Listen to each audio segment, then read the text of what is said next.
আজকে এই দিনে এই যে আমরা যে স্বাধীনতার কারণে এই ছবিটা আঁকতে পেরেছি, সেই ভাইদের নিয়ে, যেমন আবু সাইদ ভাইয়ের কথা না বললেই নয়, হ্যাঁ, মুগ্ধ ভাইয়ের কথা না বললেই নয়, তারা যে আমাদের আজকে এই সুযোগটা করে দিল তাদের রক্তের বিনিময়ে, সেই সুযোগের কারণে কিন্তু আমরা আজকে এই যে নিঃশ্বাস নিতে পারছি।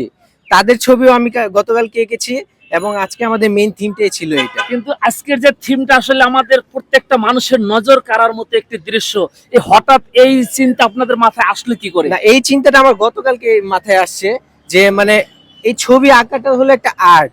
এই আর্টের মাধ্যমে আপনাকে মানে সবকিছু বুঝে নিতে হবে। যেমন আমার এখানে মাত্র 3টা জিনিস দিয়ে কিন্তু আমি বুঝিয়ে দিছি, যে হেলিকপ্টার আর শিকল। শিকলটা যখন ভাঙলো, আমরা পাখির মতো স্বাধীনভাবে উঠতে পারছি। এটাই আমাদের হলো বাংলাদেশ। এবং এবং ভবিষ্যতে যেন আমরা এই দেশটা, এখন আমরা যা করছি, আমরা ছাত্র ভাই বোনেরা আমরা দেশটা সংস্কারের কাজ করতেছি। অন্যান্য ছাত্রছাত্রী ভাইয়েরা যারা দূর দূরান্ত থেকে এই আপনাদের মতো পেশায় নিয়োজিত আছেন, তাদের উদ্দেশ্যে কি মেসেজ দিতে চাচ্ছেন? তাদের উদ্দেশ্য বলতে, এখানে আমরা যারাই আছি সবাই হলাম পুরান ঢাকা, লালবাগ, আজিমপুর বাসী। মেইনলি আমরা যত পুরান ঢাকার ছাত্রছাত্রী আছে আমরা সবাই মিলে এই কাজটা করতেছি। এখন আমরা দেশবাসীর আরো সহযোগিতা চাই, এবং এটাও সত্যি, এটাও বাস্তব, মানে নিম্ন মধ্যবিত্ত থেকে উচ্চবিত্ত সবাই আমাদের সহযোগিতা করতেছে।